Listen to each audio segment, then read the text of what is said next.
What happened by 1936? Does anybody know?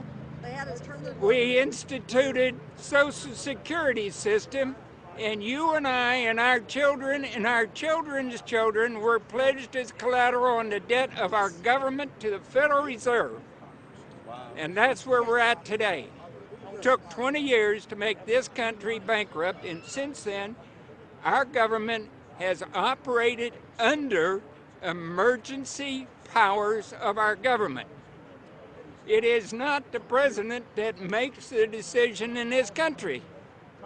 It's the Secretary of Treasury who turns around and is put in there by the Federal Reserve to manage the bankruptcy. We've been in bankruptcy ever since. So to print $700 billion and to give it away, how do they get away with it? The manager of the bankruptcy is told by the Federal Reserve this is the way to go. That's where we're at today.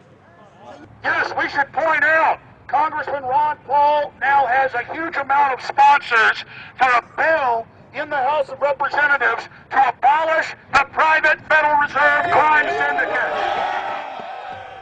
In 1913, the money power of the country was taken away from the people. By constitutional privilege, it belongs with the Congress, but it was given up in the Federal Reserve Act. The Federal Reserve is no more federal than Federal Express, but yet it has the power to determine the direction of use of money in our economy. If we could take that power back and put the Federal Reserve under Treasury, we start to be in a position of being able to control monetary policy on behalf of the United States people. The Federal Reserve is totally private, and Alan Greenspan 2 weeks ago on PBS on Lair NewsHour said on record that they are above the law, the Congress, the President, everyone. No court can do anything. We run America. What is the proper relationship, what should be the proper relationship between a chairman of the Fed and a president of the United States?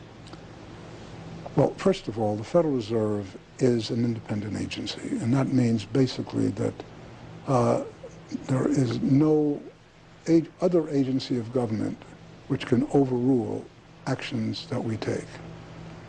So long as that is in place and there is no evidence that the administration or the Congress or anybody else is requesting that we do things other than what we think is the appropriate thing, then what the relationships are don't frankly matter. Notice what Greenspan is saying. Greenspan is saying the Federal Reserve is beyond the law. And in reality, they are in practice beyond the law. Nobody, as far as I know, has ever audited the Federal Reserve. One of the first things we ought to do when we nationalize the Fed is go in there and find out the audit. Who stole money? Who engaged in corruption? There's a whole series of people going back to Volcker, to Greenspan, to Bernanke, and so forth.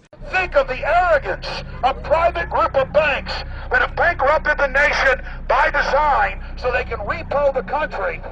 A private group of banks that loaned us our own money back are telling us they're above the law.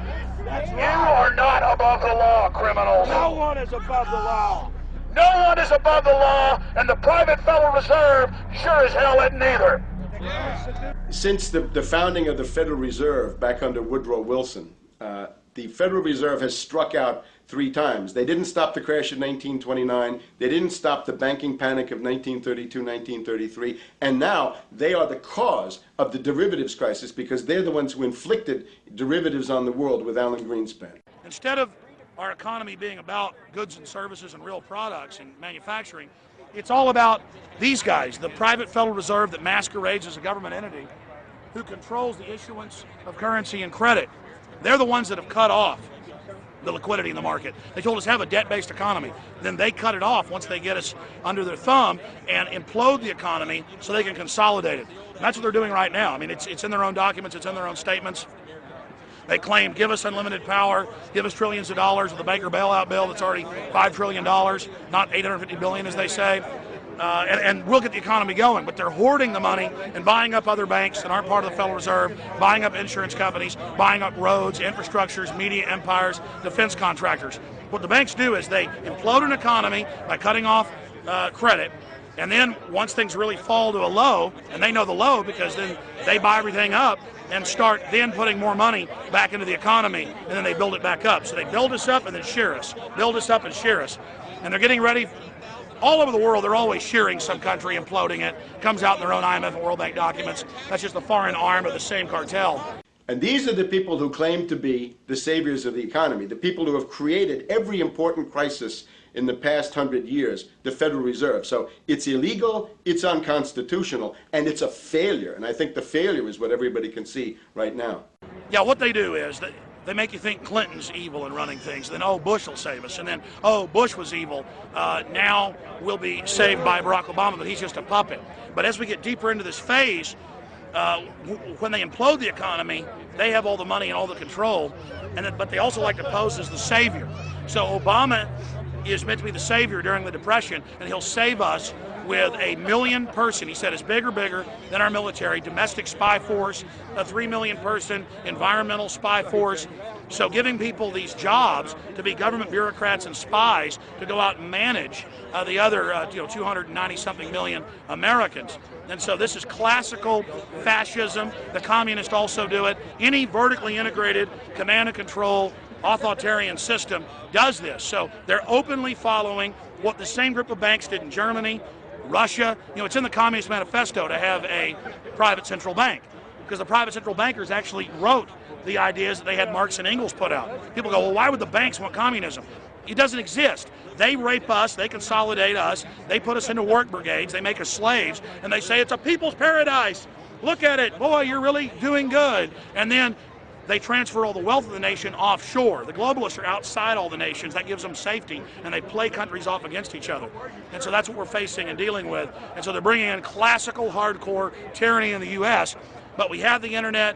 We've grown our numbers. The alternative media has exploded. That's what they're trying to move in, to shut down and regulate and tax the web, but it's too late for them. They're playing in the 19th century, 20th century rules. It's 21st century, the century of resistance to tyranny. And so it's going to be one hell of a fight with the people and free humanity on one side and the New World Order on the other. And every one of you out there counts, needs to be involved in this fight like nothing you've been involved with before, because this is life and death.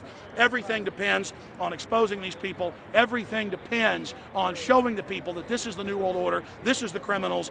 We're dealing with the king rats here, the people that are carrying out tyranny worldwide. And either they fall or we fall. Either worldwide darkness and a new age of tyranny and oppression with a scientific overlay, or a new age of liberty and freedom and a new renaissance. The choice is the people's out there. Okay, we can tell you what's going on. You can check it out for yourself and find out it's true. But don't wait. Investigate now. Get involved now. Go out there and reach out now. We don't have time. If you're looking for the solution, look in the mirror. Look right into the mirror, because you out there, men, women, old, young, black, white, doesn't matter. It's going to be up to you if they win or if liberty succeeds and the people have a chance of having any future. These are cold-blooded eugenicists. These are cold-blooded people who think they're God, think that they're our masters, that think that we're animals. These are the guys that funded Lenin and Stalin and Hitler and Mao. These are the guys, it's all on record, that bankroll this stuff. They are hardcore vicious, and they must be resisted. Up until about the Kennedy assassination and the beginning of the war in Vietnam, the United States is a very powerful engine for world progress. It's the assassinations, the Kennedy assassination, and the others in the 1960s, the beginning of the Vietnam War, and the beginning of the absolute domination of the Wall Street group over every other interest. Nobody else counts except the Wall Street money masters.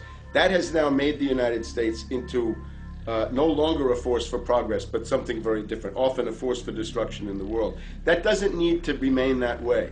The interest of the American people is to fight to take your government back from Wall Street and make the United States a force for progress in the world, which we easily could do if we could just break the power of the people behind Obama. The main banks of Europe, which were started by Adam Weishaupt and Rothschild, the Banque Nationale de Paris, the Bank of England, the Bank of Italy, have all financed the messianic and war leaders of the last 200 years. Napoleon, Lenin,